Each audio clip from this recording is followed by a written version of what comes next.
India live TV, सच सबसे आगे।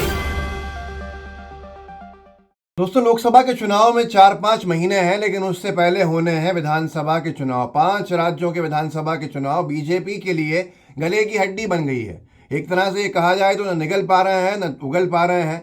बड़ा सवाल सामने खड़ा हो गया है। संकट हर रोज मंडराता जा रहा है। हिंदी पट्टी के 3 राज्य मध्य प्रदेश, छत्तीसगढ़, राजस्थान और एक दक्षिण भारत का राज्य तेलंगाना और मिजोरम, ये सारे के सारे राज्य बीजेपी के लिए पिछली बार ही मुसीबत लेकर आए थे और इस बार एक बार फिर से बीजेपी की हालत जो है वो खराब होती जा रही है। खास तौर पर राजस्थान में वसुंधरा राजे जी के तेवर से पूरी बीजेपी डरी हुई है और बताया जा रहा है कहीं ना कहीं वसुंधरा राजे जी जो है वो नाराज चल रही हैं और बीजेपी इसी वजह से अपनी सूची जारी नहीं कर पा रही है प्रत्याशियों की, जो उसने 3 सूची के रूप में मध्य प्रदेश में जारी कर दी।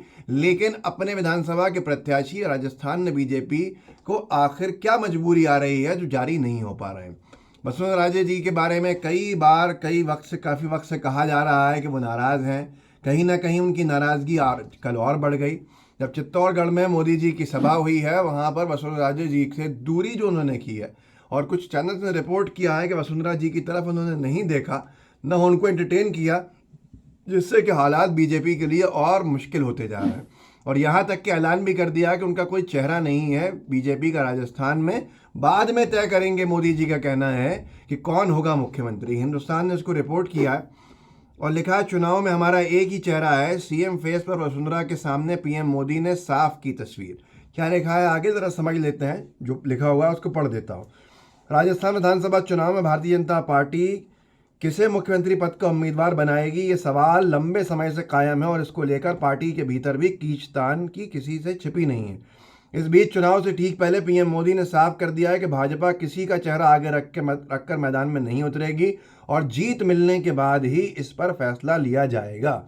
सोमवार को चित्तौड़गढ़ में पीएम मोदी ने पूर्व सीएम और सबसे बड़ी दावेदार मानी जा रही वसुंधरा राजे के सामने यह ऐलान कर दिया।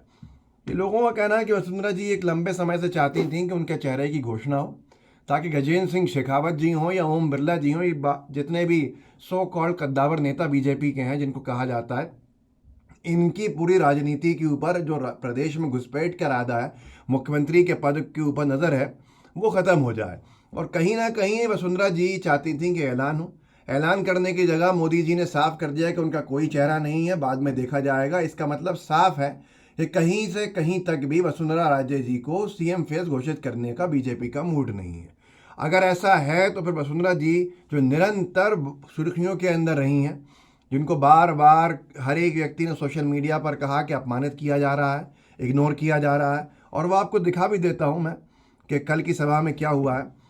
इसको संदीप सिंह जी हैं, एक्टिविस्ट लिखा है इस पर, उन्होंने लिखा है मोदी ने फिर वसुंधरा को नकार दिया। राजस्थान तक की एक रिपोर्ट है, मैं आपको शुरू का 10 सेकंड का दिखाता हूं जो उनका प्रोमो है, उससे आपको समझ में आ जाएगा कि कल वसुंधरा राजे जी और मोदी जी के बीच मंच पे क्या हो रहा था। देखिए इस वीडियो को।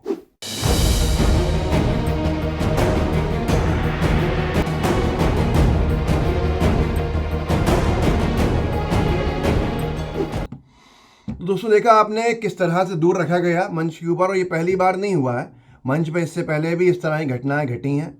और उसकी तस्वीर जो थी वो दैनिक भास्कर के एक फ्रंट पेज को अलका लांबा जी ने ट्वीट किया था और लिखा था कि राजस्थान की पूर्व महिला मुख्यमंत्री वसुंधरा राजे सिंधिया जी का नाम न लिखा होता तो मंच पर उन्हें खोज पाना मुश्किल होता। एक पूर्व महिला मुख्यमंत्री जो भाजपा से ही है का प्रधानमंत्री मोदी जी के मंच पर यह सम्मान ब्रैकेट में अपमान, ओबीसी विरोधी भाजपा, महिला आरक्षण कानून तुरंत लागू करो।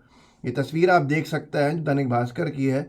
वसुंधरा जी पीछे तस्वीर में छुपी हुई हैं और फ्रंट में दूसरी महिलाएं हैं जो महापौर हैं, विधायक हैं, सांसद हैं, जो भी हैं वो सामने दिख रही हैं। इस सब के बाद जो है वो एक बड़ा सवाल खड़ा होता था। अलका लांबा जी ने एक और ट्वीट किया उस दिन, प्रधानमंत्री मोदी जी कल जयपुर में थे, महिला नेताओं से मंच सजा हुआ था। उस मंच पर भाजपा की पूर्व महिला मुख्यमंत्री वसुंधरा राजे सिंधिया जी भी मौजूद थीं। महिला आरक्षण के नाम पर सबके भाषण हुए सिवाय वसुंधरा जी के।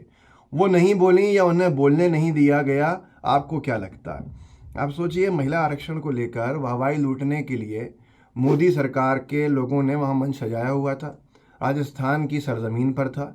ये दावा है कि सबको बोलने का मौका दिया गया जितनी महिला नेत्रियां थीं, लेकिन वसुंधरा जी को नहीं बोलने दिया। अब या उन्होंने नहीं बोला या उनको आमंत्रित नहीं किया गया, दोनों ही चीज़ें बीजेपी के लिए बहुत घातक साबित होने वाली हैं। और जैसा कि लोग कह रहे हैं कि इस बार जो एक पैटर्न है राजस्थान का वो टूटने वाला है, रोटी पलटने की जो रिवायत चली आ रही है वो बदलेगी। लोग ये कह रहे हैं कि एक बार एक सरकार रहती है एक पार्टी की, दूसरे टेन्योर में दूसरी सरकार रहती है। राजस्थान की जनता सरकारें पलटती रहती हैं, बदलती रहती है, और जैसे कि यूपी में योगी सरकार रिपीट हो गई है, वैसे ही राजस्थान में गहलोत सरकार भी रिपीट होगी। ऐसा बहुत से सेफोलॉजिस्ट जो हैं, जो चुनावी राजनीति पर नज़र रखते हैं, उनका मानना है। तो ये एक बहुत बड़ा बीजेपी के लिए चैलेंज साबित हो रहा है। जो राजस्थान में थोड़ी बहुत उम्मीद लगा के बैठी थी बीजेपी इन 5 राज्यों के चुनाव में, वो भी शायद बीजेपी के हाथ से पूरी तरह निकल चुका है। और अब भारतीय जनता पार्टी के सामने चुनौती पे चुनौती बनती जा रही है। देखिए, डीवी लाइव ने भी लिखा कि हाईकमान से क्यों नाराज हुई वसुंधरा राजे सिंधिया। राजस्थान में चुनाव से पहले बीजेपी नेता वसुंधरा राजे सिंधिया के तेवरों से अपने पार्टी को मुश्किल में फंसा दिया है। राजे की नाराजगी के चलते ही बीजेपी अब तक अपने उम्मीदवारों के नामों का ऐलान नहीं कर पाई है, और अब चुनाव समिति की बैठक में भी राजे ने पैंच फंसा दिया। आज तक भी इस तरह का कुछ लिख रहा है, वीडियो डाल के लिख रहा है कि क्या राजस्थान में शाह मोदी को चैलेंज कर पाएंगी वसुंधरा। ये कल ही आज तक ने वीडियो ट्वीट किया है। अब यहाँ पर एक बड़ा सवाल खड़ा ये भी होता है कि किस तरह से हालात बेकाबू होते जा रहे हैं, और ऐसी अगर परिस्थितियाँ बनी रहीं तो बीजेपी का क्या होगा। तो दोस्तों, ये हाल है जिस तरह से बीजेपी के लिए चुनौती बनी हुई है, ये आपने देख ही लिया। और भारतीय जनता पार्टी का क्या होगा, ये आने वाले समय के अंदर सबको समझ में आ जाएगा। मध्य प्रदेश बीजेपी के लिए चुनौती से भरा साबित हुआ है। टाइम्स नाउ के सर्वे ने बीजेपी की नींद उड़ा के रख दी है। जहां बहुमत कांग्रेस को मिलता दिख रहा है और बीजेपी सत्ता से बाहर होती दिख रही है। मुख्यमंत्री शिवराज सिंह चौहान ने मध्य प्रदेश में उनका विदाई भाषण हर कभी हो जाता है, इमोशनल, जिसको भावुक कहें, ऐसे भाषण वो जनता के बीच में देते हुए दिख रहे हैं, सुनाई दे रहे हैं। सरकार बीजेपी के हाथ से चुनाव के मैदान में निकलती चली जा रही है। राजस्थान बीजेपी की कुछ उम्मीदें थीं, वो भी बीजेपी की इन फाइटिंग जो है, अंतर कला जो है, उसकी वजह से अब मुश्किल में पड़ चुका है। छत्तीसगढ़ में भूपेश बघेल जी की सरकार ने जो काम किया है, तो कई लोगों का कहना है कि 15 साल तक तो हिलने वाली नहीं है। क्या बीजेपी का पतन शुरू हो गया है? क्या बीजेपी की गुटबाजी ही बीजेपी को डुबोने वाली है? इन सवालों के साथ आप इस वीडियो को आगे बढ़ाइएगा और भारतीय जनता पार्टी की हकीकत क्या है वो जनता से रूबरू कराइएगा। लाइव टीवी को सब्सक्राइब भी कीजिएगा, बेल आइकन भी दबाइएगा। जय हिंद, जय भारत। द लाइव टीवी, सच सबसे आगे।